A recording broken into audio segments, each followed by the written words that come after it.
the unexpected hero. The stars streaked past Lieutenant Commander Alara Reeves's cockpit as she maneuvered her Harrier-class patrol ship through the outer reaches of the Sol system. After 5 years of rigorous training and countless simulation, hours, she still felt a childlike wonder every time she took the controls.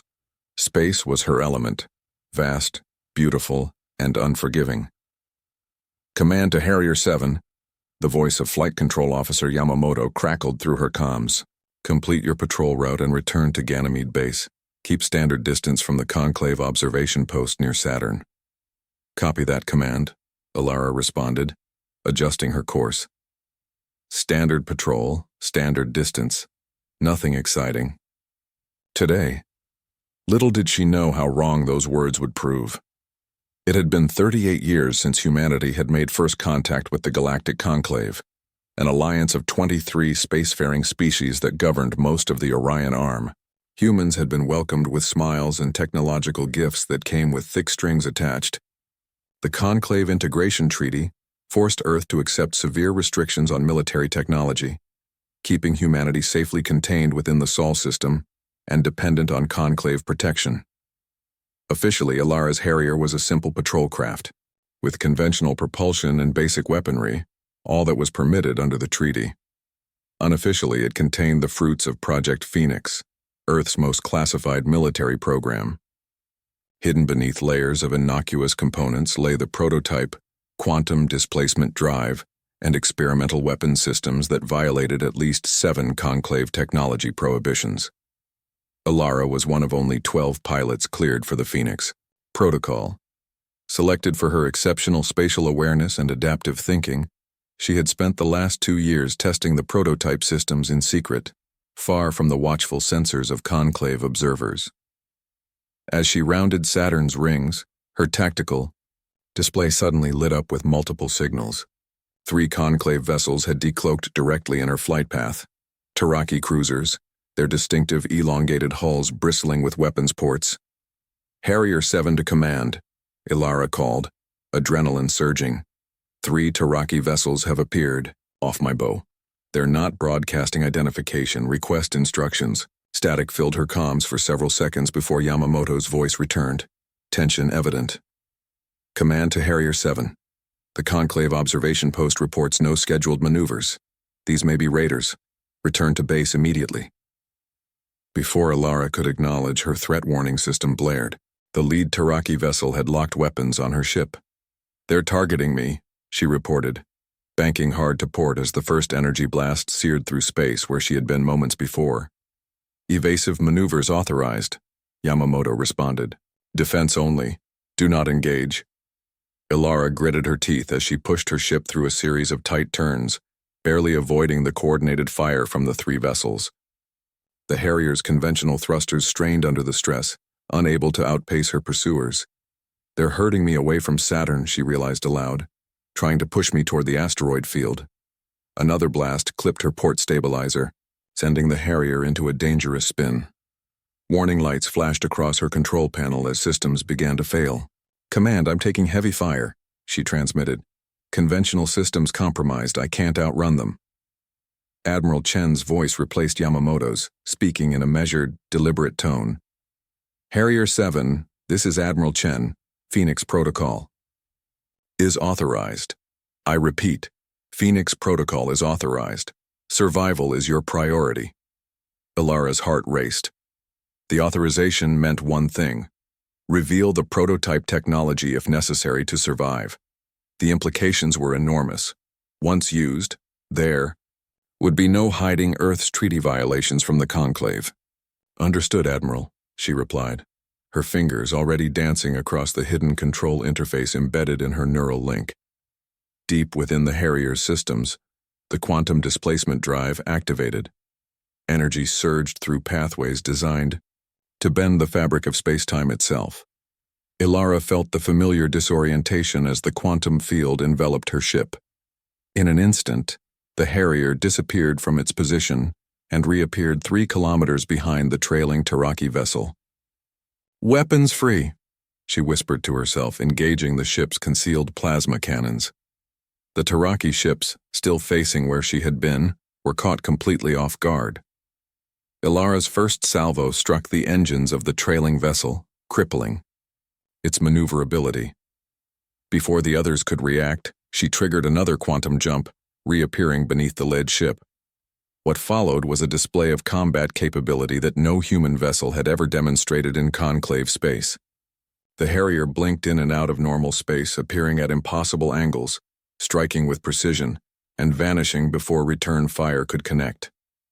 Ilara executed 17 quantum jumps in under 2 minutes, each one perfectly timed and positioned. The Taraki ships, designed for conventional space combat, had no effective counter. Their weapons tracked too slowly, their tactics rendered obsolete by the Harrier's quantum agility. 2 of the vessels retreated with significant damage, while the third drifted powerless, its main systems disabled by Ilara's precision strikes. "Command, this is Harrier 7, Ilara transmitted, her voice steady despite the adrenaline coursing through her body. "Hostiles neutralized, 1 disabled, 2 retreating. Phoenix systems fully deployed. Cover is blown." The silence that followed felt heavier than the void of space itself. "Return to base immediately," Admiral Chen finally responded. "Full security protocols. Well done, Commander." As Ilara guided her ship back toward Ganymede, the magnitude of what had just happened began to sink in. The Phoenix protocol was no longer a secret. The quantum displacement drive, technology the Conclave had explicitly forbidden to lesser species, had been revealed, and she had been the one to reveal it. Within hours, the diplomatic channels between Earth and the Conclave, headquarters on Arcturus Prime, erupted with accusations and demands. The Taraki hegemony claimed the vessels were conducting authorized security sweeps, and that the human pilot had engaged in unprovoked aggression. Earth countered with sensor data, showing the Taraki had fired first and demanded an explanation for the attack on a patrol vessel in human space. Behind closed doors, the Earth Defense Council convened an emergency session. Ilara stood at attention before the assembled military and civilian leadership, still in her flight suit, exhaustion evident in the shadows beneath her eyes. "The Conclave High Council has issued an ultimatum," President Oliveira announced, her holographic projection dominating the center of the room. "We are to surrender all quantum displacement technology, dismantle our research facilities, and submit to enhanced monitoring. Commander Reeves is to be handed over for justice under Conclave law." Admiral Chen rose from his seat. "And if we refuse? Then we face immediate sanctions followed by military intervention to enforce compliance," the President replied grimly. Silence fell over the chamber as the implications became clear. Decades of careful planning, of secret development and preparation, had been compressed into a single moment of decision by one pilot's actions. Director Kaito of Military Intelligence activated a display showing the disabled Taraki vessel. Preliminary analysis suggests this was not a random encounter. The Taraki ships were equipped with specialized sensor arrays designed to detect quantum field distortions. They weren't raiders, they were hunters, specifically looking for evidence of the technology they suspected we possessed. "They wanted to force our hand," Ilara realized aloud. "Or eliminate you before you could reveal our capabilities," Chen added. "Either way, it appears the Conclave, or at least elements within it, have suspected Project Phoenix for some time. President." Oliveira's expression hardened. "We've spent 20 years preparing for this possibility. The question now is, are we ready?" General Santos, commander of Earth's defense forces, stepped forward. "The Phoenix fleet isn't complete. We have 47 vessels equipped with the QD drive, with another 30 nearing completion. Our production facilities on Mars, Titan, and Ceres remain undetected. If we accelerate deployment, we could have over 100 quantum-capable ships within 3 months." "And pilots?" Chen asked. 12 fully trained, including Commander Reeves," Santos replied. "Another 48 in advanced stages of training." The President nodded slowly, considering the information. "The Conclave's military response won't be immediate. Their bureaucracy will debate for at least a few weeks before authorizing direct action. That gives us time, not much, but some." She turned to address Ilara directly. "Commander Reeves, you've seen the Phoenix protocol in actual combat. In your professional assessment, how effective would our current capabilities be against A conclave enforcement fleet? Alara straightened, aware that her answer could help determine humanity's course. The quantum displacement drive provides a tactical advantage unlike anything in conventional space combat, Madam President. The Taraki ships had no effective counter. However, once the conclave analyzes what happened, they'll adapt their tactics. Our window of maximum advantage is limited. Then we must use that window wisely, Oliveira concluded. She surveyed the faces of Earth's leadership before continuing. The conclave has underestimated humanity since first contact. They've treated us as primitives to be managed rather than equals to be respected. Perhaps it's time they learned their mistake.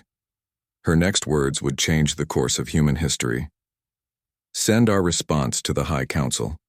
Earth rejects their ultimatum.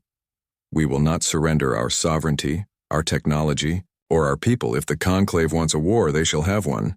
As the council erupted into activity, Alara found herself standing beside Admiral Chen. I never wanted to start a war, she said quietly. Chen placed a hand on her shoulder.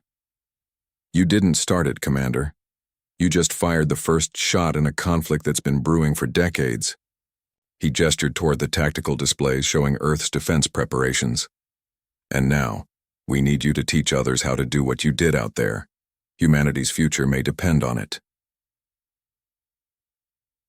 The dawn of human ascendancy. The conclave response came, swiftly and with overwhelming force. Within 3 weeks, a battle group of over 70 vessels from 5 different conclave species converged at the edge of the Sol system. Their message was simple: surrender or face extinction. Humanity chose to fight. On the training deck of the EDF Prometheus, Earth's first purpose-built quantum warship, Alara Reeves watched as 40 pilots ran through combat simulations. These men and women, the vanguard of Earth's defense, were mastering techniques that she had pioneered during that fateful engagement 1 month ago. Quantum jumping isn't just about disappearing and reappearing, she explained, moving between the YAO simulation pods. It's about rhythm and instinct. Think three-dimensionally, but also think in terms of time.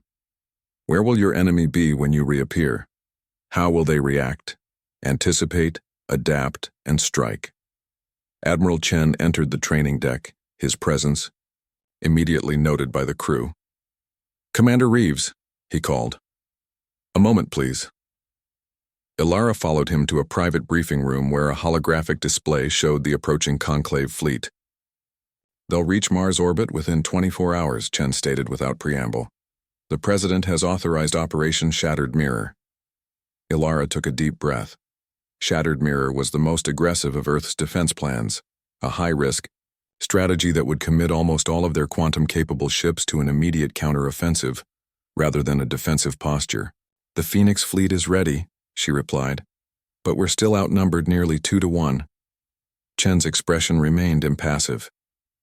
Numbers aren't everything, Commander. The Prometheus battle group will engage the conclave fleet head-on, while you lead Strike Force Epsilon on a flanking maneuver. He highlighted a group of smaller, faster vessels in the tactical display. Your objective is to target their command ships, disrupt their coordination, force them to fight as individuals, rather than as a unified force. Alara studied the plan, noting the calculated risk. This puts a lot of faith in the quantum displacement drive's tactical advantage. Faith in the technology, Chen corrected, and faith in you, Commander. The President has authorized your promotion to Captain, effective immediately. Strike Force Epsilon is yours. 6 hours later, Captain Alara Reeves stood on the bridge of the EDF Valkyrie, addressing the commanders of the 12 ships that formed Strike Force Epsilon. The Conclave expects us to fight conventionally, to meet force with force, she told them.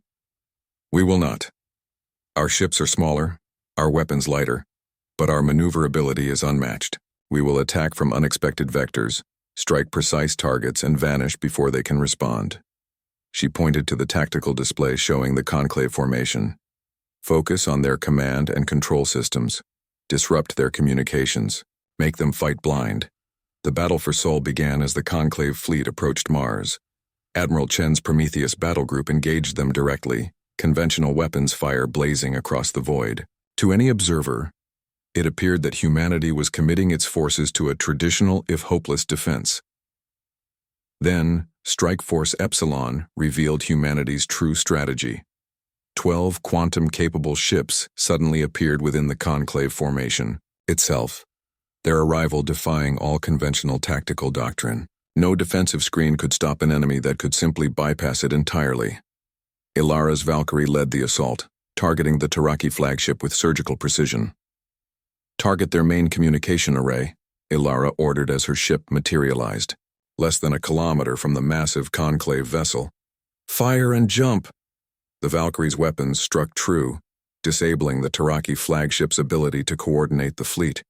Before the Conclave vessels could respond, the human ships vanished, only to reappear seconds later attacking different targets throughout the formation.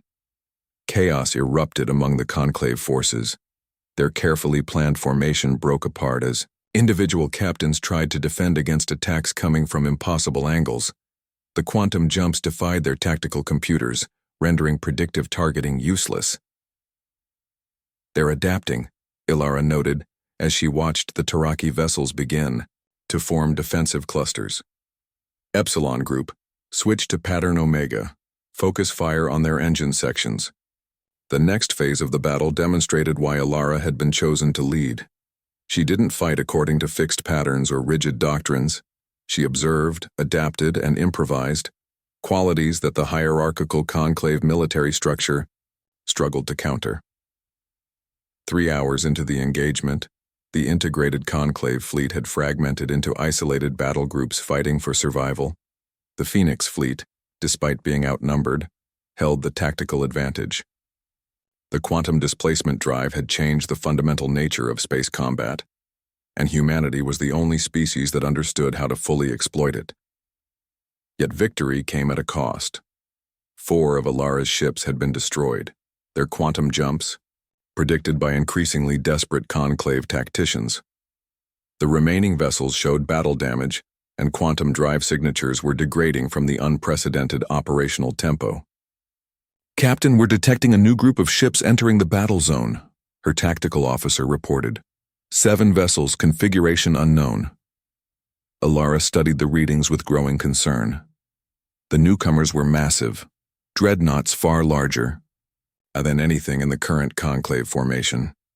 "All Epsilon units regroup on my position," she ordered. "Prepare for—" Her instructions were cut short as a quantum distortion wave swept through the battlefield. For a brief, terrifying moment, all systems on the Valkyrie flickered and died. When they returned, the tactical situation had changed dramatically. The newly arrived vessels had deployed some kind of quantum dampening field.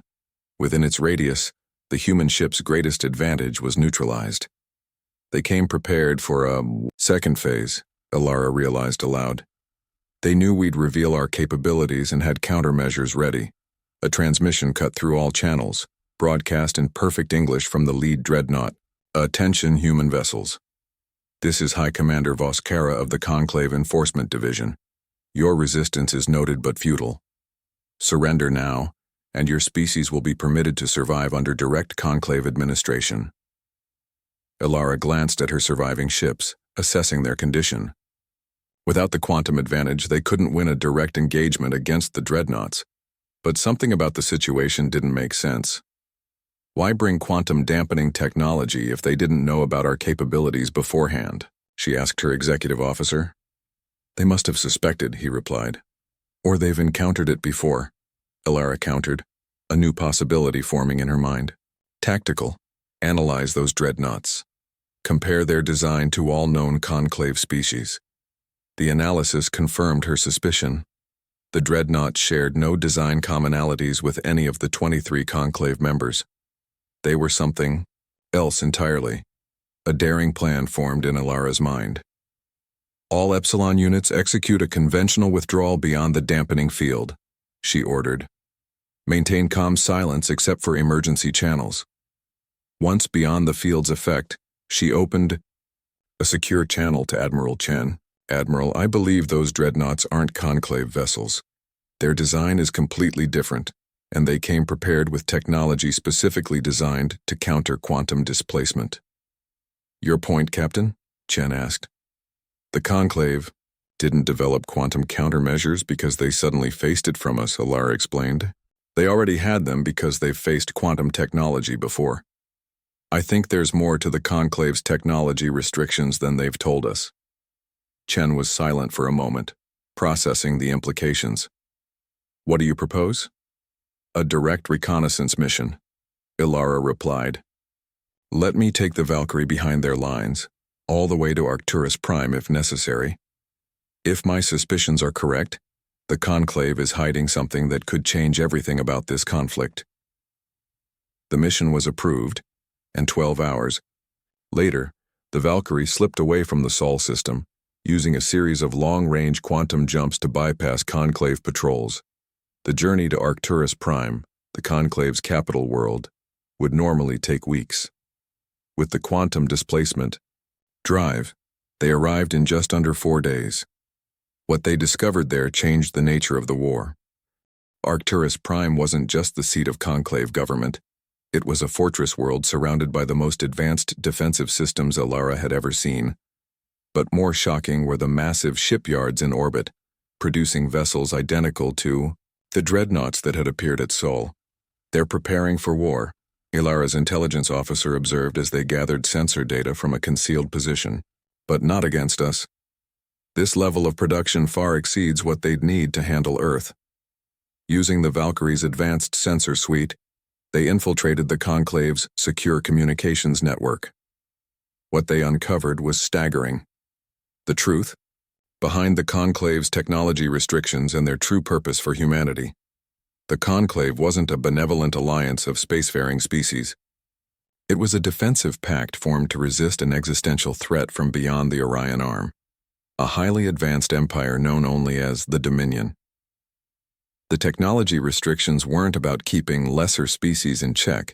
They were about controlling the development and deployment of weapons that could be turned against the Conclave itself. Humanity had been designated as a potential military asset, a species with exceptional adaptive capabilities and tactical innovation. The Conclave had been subtly guiding Earth's development, keeping humans dependent while evaluating their potential usefulness in the coming conflict with the Dominion. The attack on Ilara's patrol ship hadn't been a random encounter. It had been a deliberate test of humanity's progress, to see if Earth had developed quantum technology despite the restrictions. The subsequent ultimatum wasn't about punishment. It was about forcing Earth to fully commit its military resources to the Conclave's control before the Dominion arrived. We need to get this information back to Earth, Ilara decided. This changes everything. The return journey was fraught with danger, as Conclave patrols had been alerted to the Valkyrie's incursion. Ilara was forced to execute increasingly risky quantum jumps, pushing both the ship and her crew to their limits. They arrived at Sol to find the situation dramatically changed. The bulk of the Conclave invasion force had withdrawn, leaving only the mysterious dreadnoughts in a defensive formation near Mars. Earth's defenses were holding, but barely. When Ilara presented her findings to the Defense Council, the implications were immediately clear. They never intended to destroy us, President Oliveira concluded. They wanted to control us, to have humanity fight their war for them, but on their terms. Which gives us leverage, Admiral Chen added. If they need us as much as this intelligence suggests, then perhaps we can negotiate from a position of strength, rather than weakness. The next phase of the conflict was fought not with quantum jumps and energy weapons, but with diplomacy backed by the credible threat of force. Earth transmitted a message to the Conclave High Council. They knew the truth about the Dominion, and they were willing to discuss alliance, but as equals, not as subjects. 3 days later, High Counselor Televen of the Sarin Collective arrived at Earth under a flag of truce. The negotiations were tense, with centuries of Conclave doctrine clashing against humanity's demand for respect and autonomy. Your species has accomplished in decades what took others centuries, Televen acknowledged during the final session. The quantum displacement drive you've developed independently is more advanced than anything our scientists have achieved. Your tactical applications of the technology are innovative in ways we had not considered. Then perhaps it's time the Conclave reconsidered its approach to Lesser species, President Oliveira replied. Humanity is willing to join your fight against the Dominion, but not as conscripts or subjects. We will join as equals, or not at all. The Treaty of New Terra, signed 3 weeks later, represented a fundamental shift in the galactic order. Earth would join the conclave as a full member, with all technology restrictions lifted. In exchange, humanity would share its quantum advancements and commit to the common defense against the Dominion. Captain Alara Reeves, the pilot whose actions had catalyzed this transformation, found herself elevated to an unexpected role. She was appointed as Earth's first representative to the Conclave Military Council, tasked with integrating human tactical doctrines with the combined forces of 23 other species. As she stood on the observation deck of the newly commissioned EDF Prometheus II, watching Earth's first official diplomatic mission depart for Arcturus Prime, Admiral Chen joined her. "Did you ever imagine that one patrol flight would lead to all this?" he asked. Alara shook her head, her gaze fixed on the stars beyond. "I was just trying to survive. I never intended to change the course of history." "Few who do ever intend it," Chen replied. "The Conclave underestimated humanity because they saw only what they expected to see, a young species playing by their rules. You showed them we could think beyond those limitations. And now we're heading toward a war with an enemy we know almost nothing about," Alara noted, her expression solemn. Chen nodded. "True. But thanks to you, we'll face it on our terms, not theirs." He gestured toward the shipyard visible through the viewport, where dozens of new vessels incorporating both human and conclave technology were under construction. "The Dominion will face a very different conclave than they expected, one with humanity as an equal partner, not a subject race." Alara smiled slightly. "Let's hope they underestimate us too." In the vast darkness of interstellar space beyond, the edge of charted territories, the vanguard of the Dominion fleet adjusted its course. Their long-range sensors had detected unusual quantum disturbances from a previously unremarkable system, disturbances that suggested a new player had entered the game.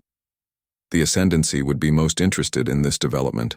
Perhaps these humans would provide more sport than the stagnant Conclave had in recent centuries. The war for the galaxy was about to begin in earnest.